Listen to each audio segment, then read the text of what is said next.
अतीक अहमद के बेटे असद और शूटर गुलाम का एनकाउंटर ये बिल्कुल स्पष्ट संदेश दे रहा है कि अब यूपी में माफियाओं के लिए कोई जगह नहीं है।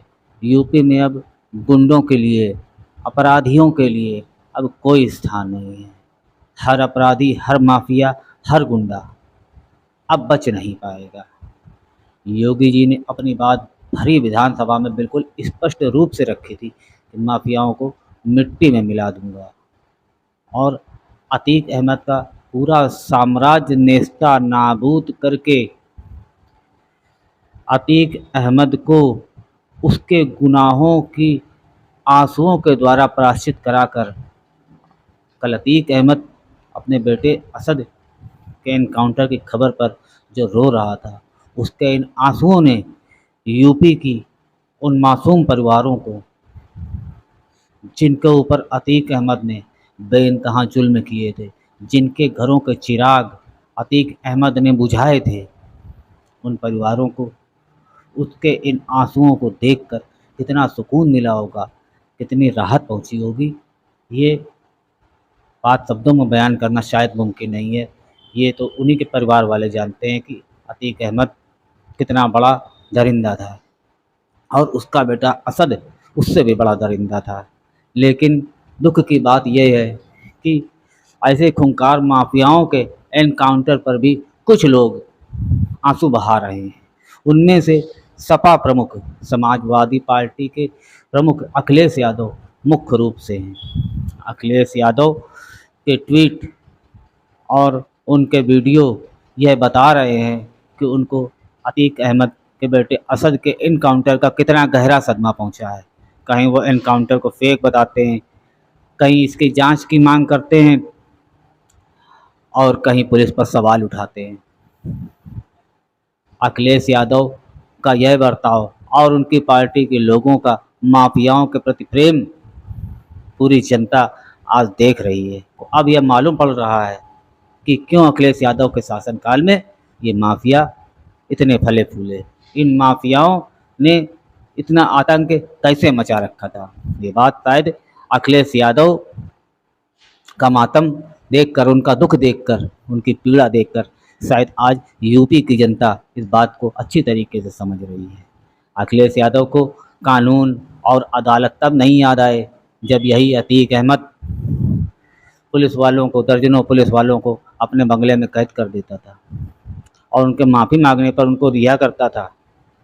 यही अतीक अहमद का बेटा असद, जिसने उमेश पाल सहित 2 पुलिस वालों का गोली मारकर हत्या कर दी, एक वकील की जान ले ली, तब अखिलेश यादव का उन पुलिस वालों के परिवारों के प्रति किसी भी प्रकार की सहानुभूति का कोई ट्वीट नहीं देखने को मिला। जब यही माफिया यूपी के अंदर निरीह जनता को मारते थे, ऐसे खूंखार माफिया ये लोग थे कि जिनका केस जज तक सुनने से इनकार कर देते थे। तो इन दुर्दांत माफियाओं का, खूंखार माफियाओं का भला कानून क्या बिगाड़ सकता था? और तब क्या कानून का राज नहीं था? तब क्या कोई और संविधान की किताब चलती थी जब सपा का शासन था? तब भी इस देश में यही कानून था, यही संविधान था, यही पुलिस थी, यही कोर्ट था और सारे संवैधानिक पद भी यही थे। लेकिन उस समय माफियाओं को फलने फूलने देने वाला, उनका महिमा मंडन करने वाला, उनको सम्मानित करने वाला, उनको बढ़ावा देने वाला शासन था।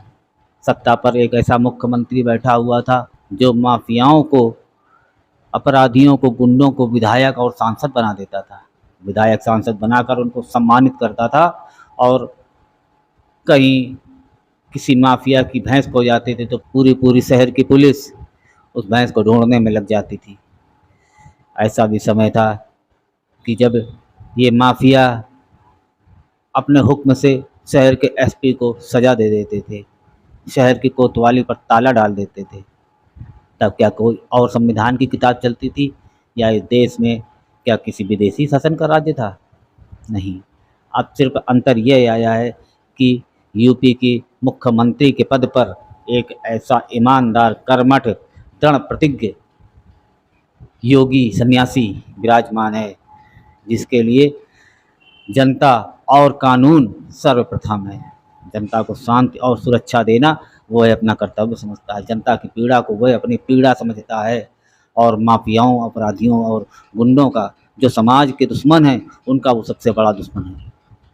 बस एक यही फ़र्क यूपी में आया है और इस फ़र्क के आ जाने से पूरे यूपी का माहौल बदल गया है। इन दानवों का अंत करके योगी जी ने यूपी में कानून का और शांति का जो राज स्थापित किया है, उसके लिए योगी जी की जितनी तारीफ़ की जाए उतना कम है। योगी जी को जितना धन्यवाद दिया जाए उतना कम है। अब तो लोग भी ये मानने लगे हैं कि मोदी है तो मुमकिन है और योगी हैं तो यकीन है।